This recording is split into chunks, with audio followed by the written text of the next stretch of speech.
வணக்கம். Welcome to கதை திரட்டு audio books. இந்த வீடியோவில் நம்ம என்ன கதை கேட்க போகிறோம்னா, வெண்பனி மலரே கதையின் 6வது பகுதி. நம்ம சேனலை இதுவரைக்கும் சப்ஸ்கிரைப் பண்ணாதவங்க சப்ஸ்கிரைப் பண்ணுங்க. பக்கத்தில் இருக்கிற பெல் ஐக்கானை கிளிக் பண்ணி ஆளுங்கிற ஆப்ஷனை ப்ரெஸ் பண்ணுங்க. ஸோ தட் நான் போடுற கதைகளை உடனுக்குடனே நீங்கள் கேட்கலாம். வாங்க கதைக்குள்ளே போகலாம். கண்ணாடி பார்த்து தன்னுடைய பிம்பத்துடனே பேசிக்கொண்டாள். எடுத்திருந்த உறுதிமொழி பலமானதாக தோன்றியது அவளை பொறுத்தவரை.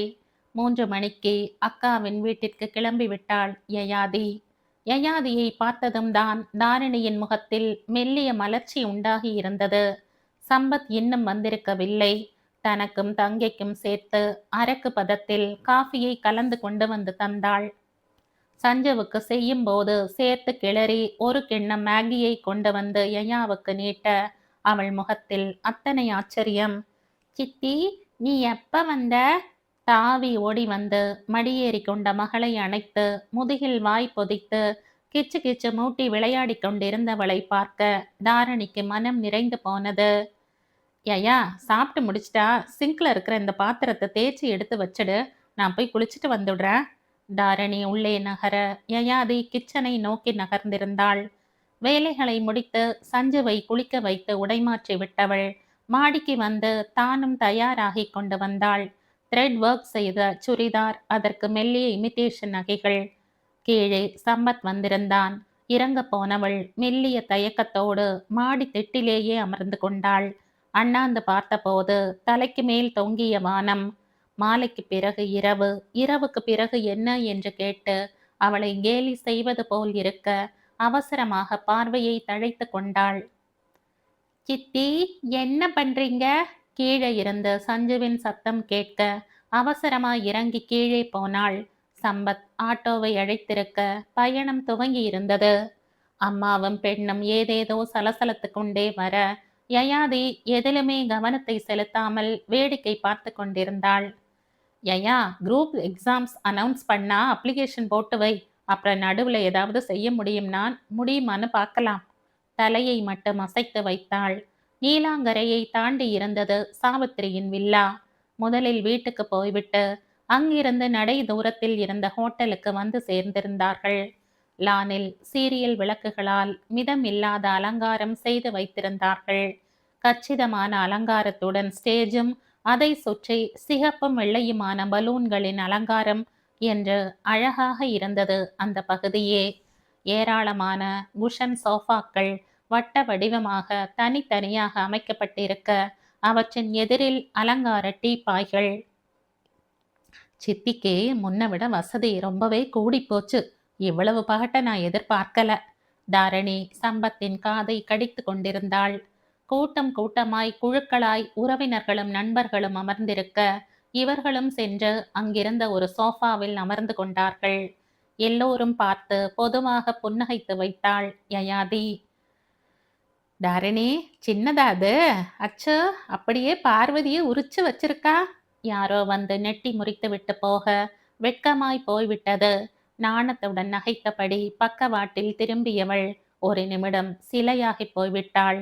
2 சோஃபாக்கள் தள்ளி மார்புக்கு குறுக்காய் கைகளை கட்டியபடி எப்போதும் அவன் முகத்தில் தேங்கி கிடக்கும் அதே புன்னகையுடன் ஸ்டேஜில் நின்ற பொன்னையும் மாப்பிள்ளையையும் பார்த்தபடி அமர்ந்திருந்தான் வைகரை வருணன். அவனை கண்டதும் முகமும் அகமும் ஒரு சேர மலர்ந்தாலும் உள்ளுக்குள் ஒரு உணர்வு சோம்பி போயிருந்தது. இவனை மறக்கத்தான் அவள் இது போன்ற மாற்றத்தை தேடி ஓடிக்கொண்டிருக்க அங்கேயும் அவனே வந்து நின்று அவளை சோதனைக்கு உள்ளாக்குகிறான். நிச்சயம் அவள் வருவதை பார்த்துத்தான் இருப்பான். என்ன நினைத்திருப்பான்? யயா, மனசுக்குள்ள 50 வரைக்கும் எண்ணு. எதேச்சியா திரும்புவது போல் அவன் உன்னை திரும்பி பார்த்தா நிச்சயம் எதுவோ எதுவோ வாகவாவது நீ அவனுடைய மனசில் பதிஞ்சிருக்கிறாய் என்று அர்த்தம். அவளுடைய மனசாட்சி அவளுக்கு பரீட்சை வைக்க எண்ண ஆரம்பித்தாள். அவனிடம் எந்த அசைவுமே இல்லை. மாப்பிள்ளையுடைய நண்பன் போல் இருந்தது. மேடைக்கு அழைத்து அவனை மணமகளுக்கு அறிமுகம் செய்து வைத்து கொண்டிருக்க தன்னுடைய மொபைலை எடுத்து வீடியோக்களாகவும் போட்டோக்களாகவும் எடுத்து தள்ளினாள். வெண்ணெய் வெண்மையில் அவன் அணிந்திருந்த பிராண்டட் ஷர்ட்டும் அவனுடைய கம்பீரமான தோற்றமும் அடிக்கடி தலையை கோதிக்கொண்ட இயல்பான மேனரிசமும் நிமிர்ந்த வேகத்தில் முற்றாய் அவனிடமே சரிந்திருந்தாள் யயாதி. எடுத்திருந்த முடிவுகள் எல்லாம் இடையில் நின்று சிரிப்பாய் சிரிக்க, மூச்சு காற்று முதல் முழு உயரத்துக்கும் அவனே ஆக்கிரமித்திருந்தான் அவளுடைய மனதையும் உலகையும். மீண்டும் அவன் என்ற சிந்தனை வந்ததும் அவளுடைய உடல் மொழியே மாறிப்போனது.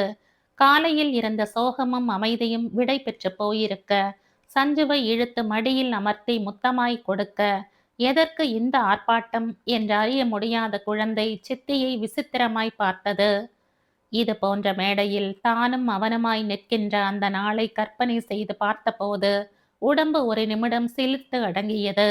அந்த எண்ணம் வந்த பிறகு எதுவுமே அவள் வசம் இல்லை. குழந்தையை மடியில் இறுக்கிக் கொண்டு முகமலர்வாய் அமர்ந்திருந்த தங்கையை விசித்திரமாக பார்த்தாள் தாரணி. வரும்போது எதையோ பறி கொடுத்தது போல் வந்தவள் இங்கே வந்து 4 மனிதர்களை பார்த்ததும் முற்றாக மாறிவிட்டாள் என்ற நிறைவு தாரணிக்கே. கற்பனை என்பது கண்ணுக்கு தெரியாத சௌகரியம். நம்முடைய கற்பனையில் புலி புன்னகைத்து கொள்ளலாம், தேவதைகள் நமக்கு ஏவல் செய்யலாம், கூட்ட நெரிசலில் நாம் மாட்டிக்கொள்ளும் போது விழாவில் சிறகு முளைக்கலாம். இதைத்தான் கற்பனை செய்ய வேண்டும் என்று காலம் யாரையும் விரட்டி மிரட்டுவதில்லை. ஆனால் நிஜத்தில் இதெல்லாம் சாத்தியப்படாது. அங்கே ஆளுக்கு ஒரு சிந்தனை இருந்தது.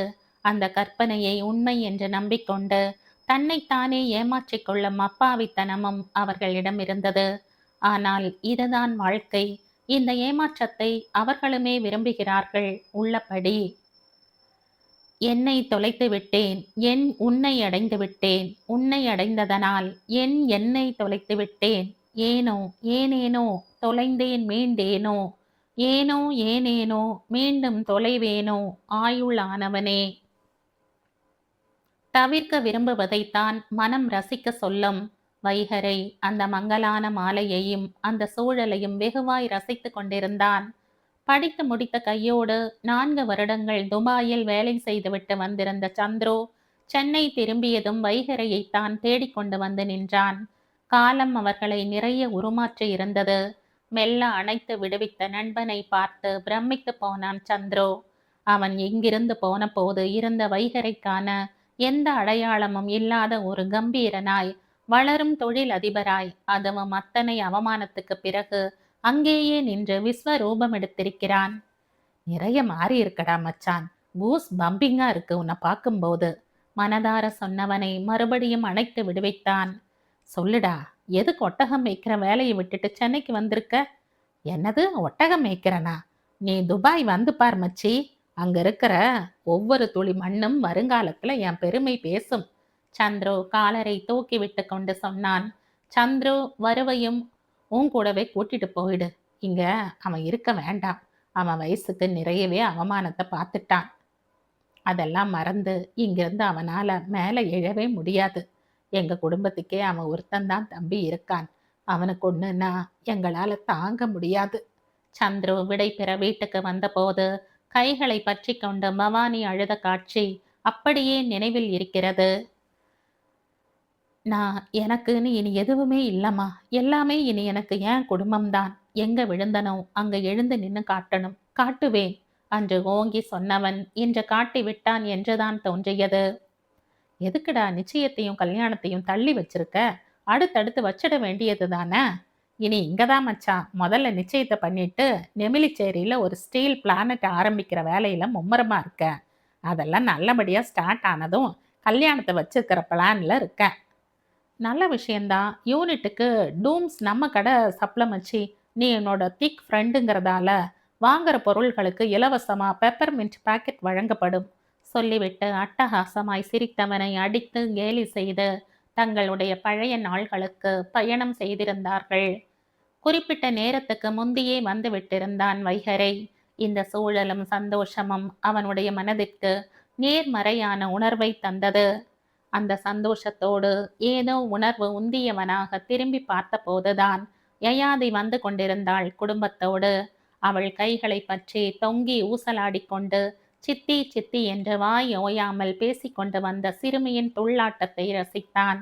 அதிகம் ஈர்ப்பில்லாத ஒரு வண்ணத்தில் சுரிதாரும் கவனத்தை ஈர்க்காத போலி நகைகளும் அணிந்திருந்தாள். பெரும்பாலும் ஜாக்கிங்கின் போது ட்ராக் டி ஷர்ட்டில் பார்த்திருக்கிறான். அதை விடுத்து சில முறை அவளை பார்த்த போதும் சாதாரண சுடிதாரில் தான் இருந்திருக்கிறாள்.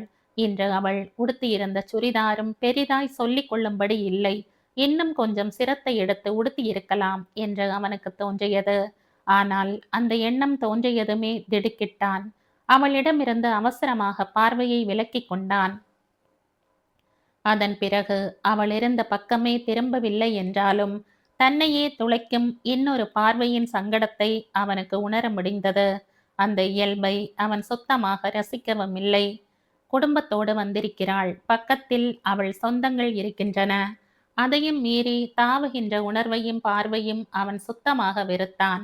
காதல் என்பதெல்லாம் ஒரு மாயை.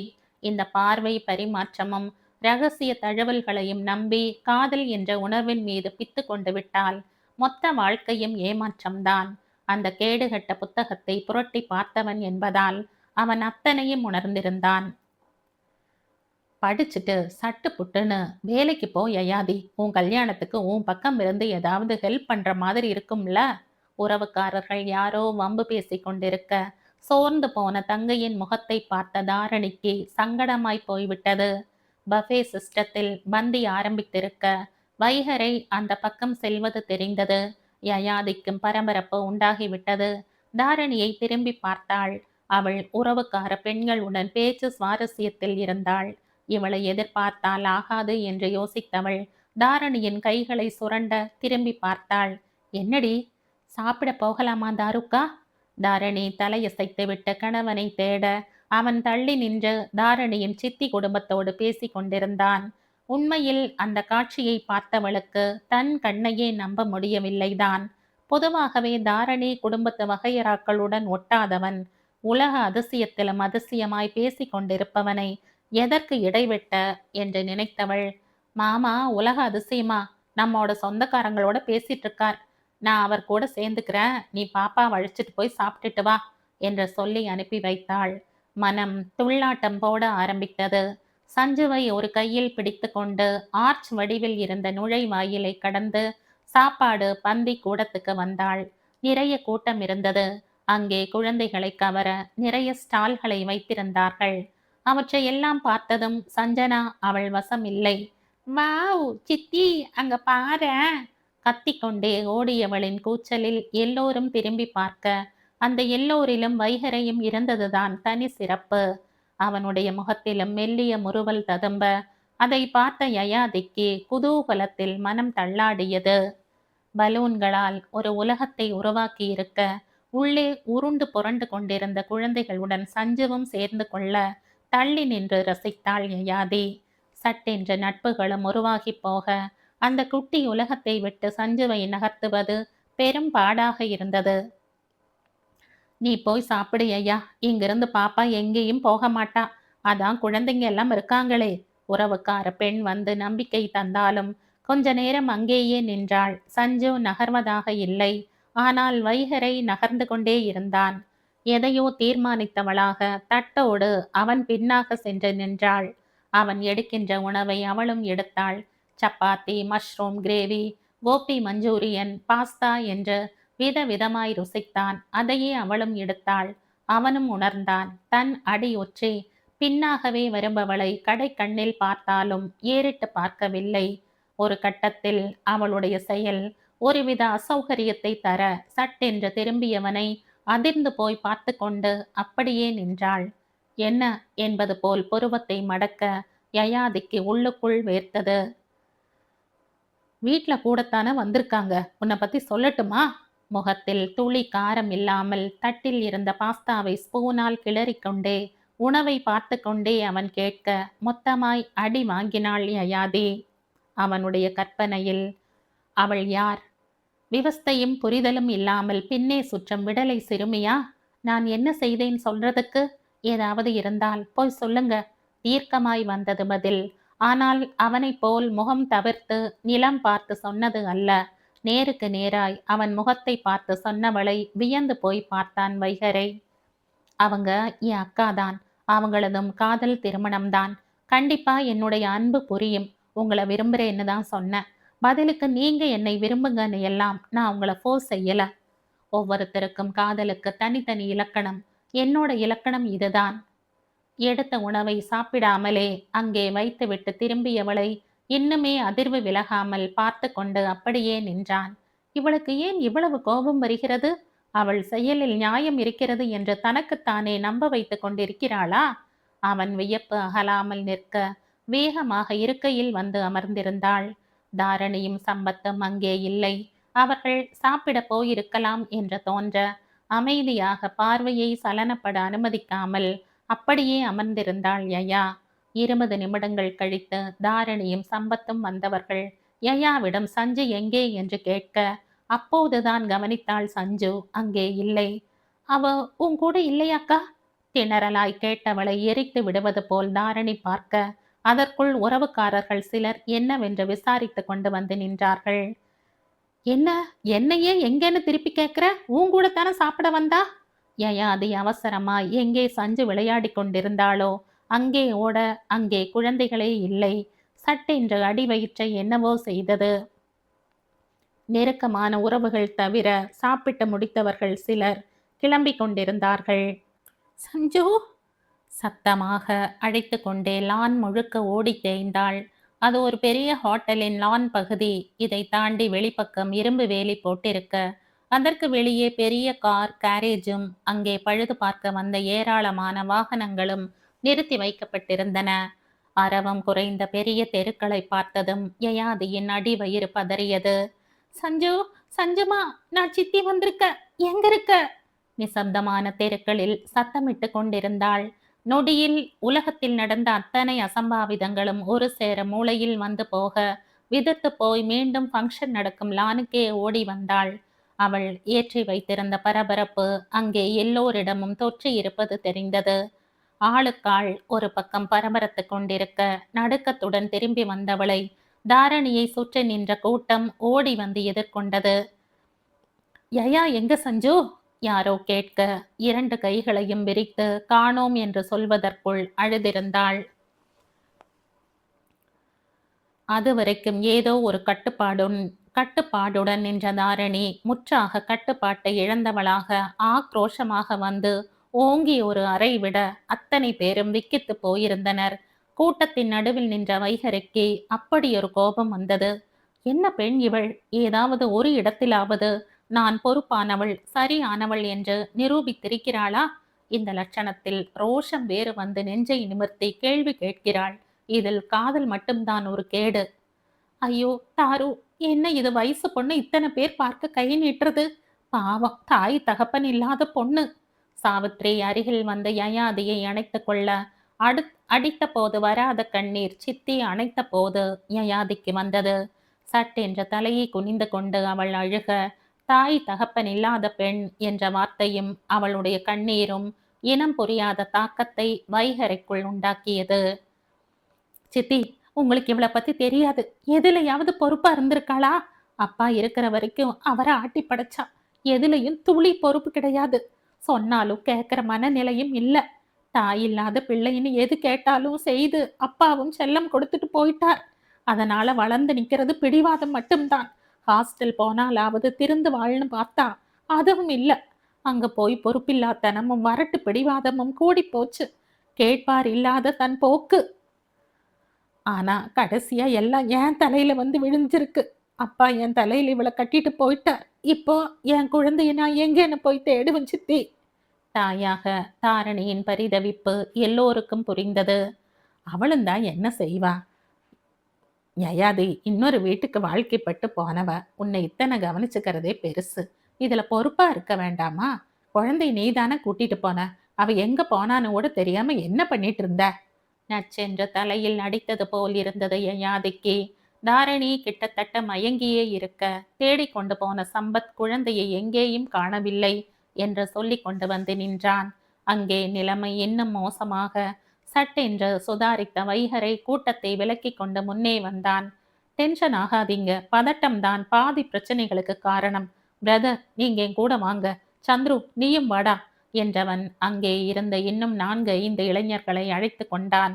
அங்கே இருந்த குழந்தைகளை அழைத்து கடைசியாக என்ன விளையாட்டு விளையாண்டு கொண்டிருந்தீர்கள் என்று கேட்க அவர்கள் மறைந்து விளையாடிக் கொண்டிருந்ததாக சொன்னார்கள். அவர்கள் கடைசியாக குறிப்பிட்ட இடத்தில் இருந்து பார்த்தால் மிச்சம் இருந்தது அந்த கேரேஜ் தான். வெளியில் ஏராளமான வாகனங்கள் நிறுத்தி வைக்கப்பட்டிருந்தது. தூரத்தில் மெலிதாக கேட்ட அழுகுரலில் பதறிக்கொண்டு ஓடினார்கள். அரத பழதான மாருதி வாகனம் ஒன்று ஸ்பேர் பார்ட்டுக்கு தேவைப்படும் என்று நிறுத்தி வைக்கப்பட்டிருக்க, அதற்குள் மறைந்து கொள்ள உள்ளே சென்று கதவை சாத்திய குழந்தைக்கு திறக்க தெரியவில்லை. காரில் கண்ணாடி எல்லாம் இல்லை என்றாலும் அதன் வழியே இறங்கவும் தெரியவில்லை. இருளும் தனிமையும் சேர்ந்து பயமுறுத்தி இருக்க, அழுது கொண்டு நின்ற மகளை சம்பத் வாரி அணைத்து கொண்டான். அத்தனை பேரின் முகத்திலும் அப்போதுதான் நிம்மதி. வைகரையின் கைகளை பற்றி கொண்டு நன்றி சொல்லி தழதடத்தான். குழந்தை ரொம்ப பயந்திருக்கா, வீட்டுக்கு அழைச்சிட்டு போய் தூங்க வைங்க.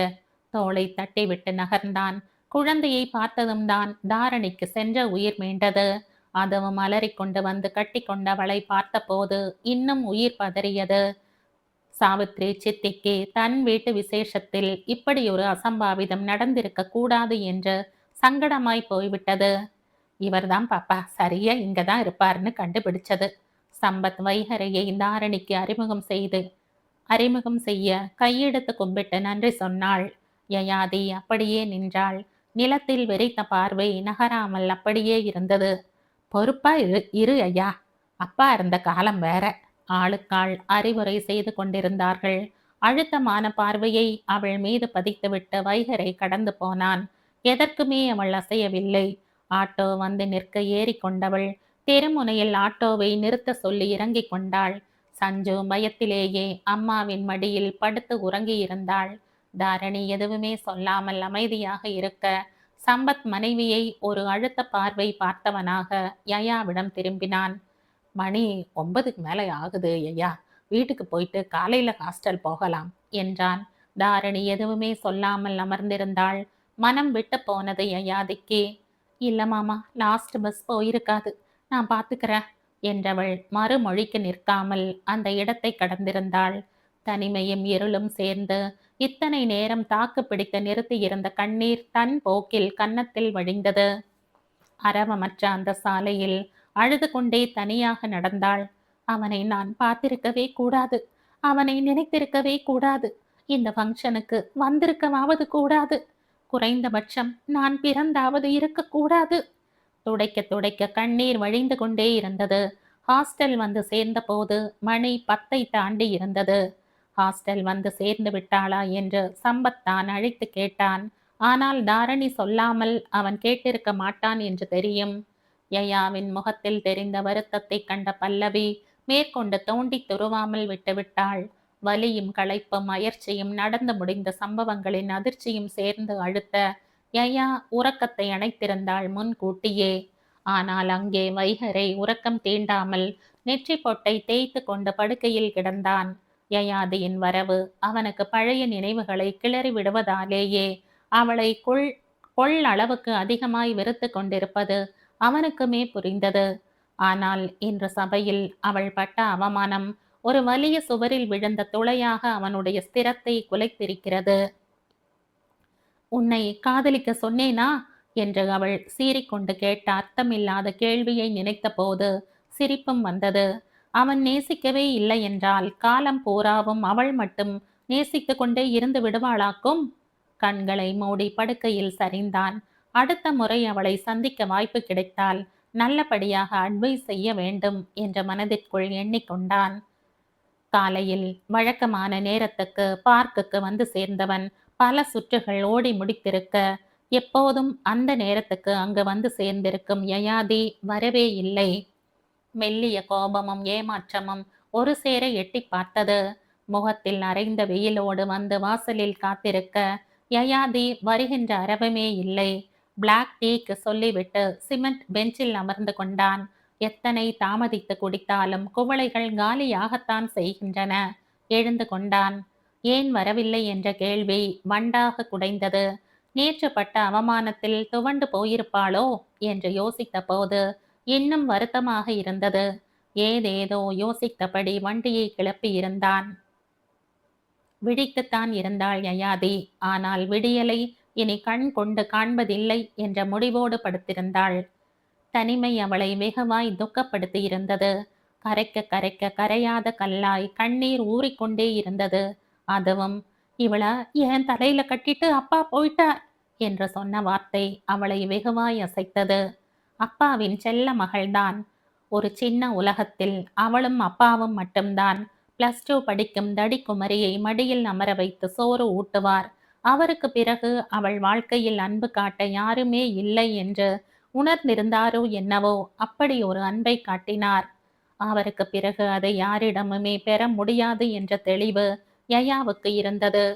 தன்னை பாரமாக எண்ணிவிடக் கூடாது என்றுதான் பழக்கப்படாத வாழ்க்கையை அவள் பழகிக்கொண்டு ஹாஸ்டலில் முடங்கியதும் இப்போதும் நீ எனக்கு பாரம் என்று சொன்னால் அவள் எங்கே போவாள்? மெல்ல மெல்ல சிந்தனையை தன்னுடைய கட்டுப்பாட்டிற்குள் கொண்டு வந்திருந்தாள் யயா. ஒரு பார்வையால் கூட தன்னுடைய அன்பை அங்கீகரிக்காதவன் அந்த அன்பை என்றாவது புரிந்து கொள்வான் என்ற நம்பிக்கையும் தளர்ந்து போயிருந்தது. சிந்தனையை சூழலின் சொல் பேச்சு கேட்க வைக்க வேண்டும். தடுமாறும் சிந்தையால் தடம் மாறும் கால்களை கட்டி நிறுத்தி வைப்பதில் இருக்கிறது வைராகியம். என்னடி உன் காதல் கதை என்னாச்சு? பல்லவியும் தாராவும் துருவிக்கொண்டே பின்னால் திரிந்தாலும் பதில் சொல்லாமல் அமைதியாக இருந்தாள். கிட்டத்தட்ட 2 வாரங்கள் கடந்திருந்தது. யயாவிடமிருந்து ஒரு கால் கூட வரவில்லை. ஞாயிறு விடுமுறைக்கு கூட வீட்டிற்கு வரவில்லை. கோபம் குறைய குறைய குற்ற உணர்வின் வீரியம் அதிகமாக இருந்தது தாரணிக்கு. முதல் வாரம் ஞாயிறு அவள் வந்தால் முகம் கொடுத்து கூட பேசக்கூடாது என்று முடிவு செய்து வைத்திருக்க யயாதி வரவில்லை. அடுத்த வாரம் அவளுக்கு பிடித்த அயிரை மீன் வாங்கி தேங்காய் பால் சேர்த்து குழம்பு வைத்து காத்திருக்க அன்றுமே அவள் வரவில்லை. மனது தவிக்க ஆரம்பித்து விட்டது. அதை வெளியில் சொல்லவும் இயலாமல் வீட்டிலும் அலுவலகத்திலும் சொல் சொல் என்று எரிந்து விழுந்து கொண்டிருந்தாள். மாடிக்கு சென்று தங்கைக்காக ஒதுக்கிய அறைக்குள் சென்று உட்கார்ந்த போது அழுகை வந்தது. ஆஸ்பிஸ்டாஸ் கூரை போட்ட அறையில் கதவு திறந்திருக்கும் போதே அவ்வளவு காந்தியது. இதற்குள் தனியாக எப்படி படுத்திருந்தாள் என்று எண்ணிய போது தொண்டையை அடைத்தது. அதெல்லாம் அவளுக்கு பழக்கமே இல்லை. கொஞ்ச நேரம் மின்சாரம் தடைப்பட்டாலே வீசி விடுங்கப்பா என்று அப்பாவை தூக்கத்திலேயே நச்சுவாள். இனி வரவே மாட்டாளா என்ற சிந்தனை வந்ததும் அவசரமாய் அத்தனை கோபத்தையும் கைவிட்டுவிட்டு அழைத்தாள். அழைப்பை ஏற்றதும் சட்டென்று பேசிவிட இயலாமல் இருவருமே தடுமாறினர். என்னடி 2 வாரமா வீட்டு பக்கம் வரவே இல்லை, இன்னும் கோபம் தீரலையோ? அப்போதும் கெத்தை விட்டு விடாமல் தாரணி கேட்க மறுமுனை அமைதியாக இருந்தது. உன்னை தாண்டி கேட்கிறேன் என்றாள் இன்னும் அழுத்தமாக. இனி அடிக்கடி எல்லாம் வரமாட்டேன் தாருக்கா, வேற ஜாப் சண்டேவும் இருக்கிற மாதிரி பார்த்துட்டு இருக்கேன் அமைதியாக சொன்னாள். ஒரு அடி அடிச்சதும் தூக்கி போட்டுட்டு போறல்ல, 1000 இருந்தாலும் பெத்த பிள்ளை இதை செய்யுமா? தாரிணிக்கு ஆற்றாமை பொங்கி கொண்டு வந்தது. வழிந்த கண்ணீரை புறங்கையால் துடைத்து கொண்டாள். எனக்கு கோபம் இல்லை, என்னை அடிக்க உனக்கு எல்லா உரிமையும் இருக்கு, அதுக்காகவெல்லாம் நான் கோபப்படல. தாரு, தங்கச்சிய தலையில் அடிக்காத. தாய் இல்லாத பிள்ளை அழுதால் தாயோடு ஆன்மாவும் அழுகுமாம். உன்னை விட சின்னவதான, பக்குவமா சொல்லி திருத்துன்னு வந்து என் தலை கோதி எனக்காக பேசுற அப்பாவா இப்ப இருக்கார்? இல்லையே. அதனால நீ என்ன வேணாலும் சொல்லலாம், யாரும் கேட்க மாட்டாங்க தாருக்கா. வெடித்த குரலை அடக்கி கொண்டு பேச பெரியவள் கட்டுப்படுத்த இயலாமல் குமரி குமரி அழ ஆரம்பித்திருந்தாள். யயா, இப்படியெல்லாம் பேசாதடி. நிஜமாவே அப்பா என்னை விட்டுட்டு போயிருக்க கூடாது தாருக்கா, என்னையும் கூட்டிட்டாவது போயிருக்கணும். யயாதியிடம் இருந்து ஒரு கேவல் வெடிக்க தாரணி குமரி குமரி அழ ஆரம்பித்தாள். நீ செய்தது தப்புதானே. பாப்பாவை கவனம் இல்லாம தொலைச்சிட்டு வந்து நின்னப்ப நான் துடிச்சு போயிட்டேன்டி. பிறந்த குழந்தைகளை கூட விட்டு வைக்காத. உலகத்துல என் பொண்ணை காணோங்கிற பதட்டம் எனக்கு வந்தது நியாயம்தானே. அதனால தானே உன்னை அடிச்ச. நீ அடிச்சது வலிக்கல தாருக்கா. நான் பாப்பாவை தொலைச்சதை மன்னிக்க முடியாத தப்புதான். ஆனா அப்பா என்னையும் தலையில கட்டிட்டு போயிட்டாருன்னு சொன்னல, அதான் வலிச்சது. என்ன அத்தனை பேர் முன்னாடி அனாதைய உணர வச்சுட்டு அப்படி சொல்லி. உண்மைய சொல்லு, அப்பாவுக்கு பிறகு எதுக்காகவாவது நான் உன்கிட்ட சண்டை போட்டு இருக்கனா? நீ எனக்கு செய்யணும்னு ஆசைப்பட்டு இருக்கனா? எவ்வளவு ஒதுங்கிட்ட. ஆனாலும் எல்லார் முன்னாடியும் அந்த வார்த்தைய சொன்னபோது ரொம்ப வலிச்சது. ஃபோனை நெஞ்சில் சரித்துக் கொண்டு தாரிணி கதறி அழ ஆரம்பிக்க, யயாதியும் அழுது கொண்டே தான் இருந்தாள். சரி, வீட்டுக்கு வா. ரொம்ப மனசு என்னவோ மாதிரி இருக்கு. அப்பா காலையில கனவுல வந்து என் கைய பிடிச்சிட்டு அழுதார் யயா. பாப்பா உன்னை கேட்டுட்டே இருக்கா. தாரிணி எப்படியும் தங்கையை வரவழைத்து விடும் முனைப்பில் இருக்க, யயாதி கண்களை துடைத்துக் கொண்டு சொன்னாள். இனி அடிக்கடி வரமாட்டேன் தாரிகா.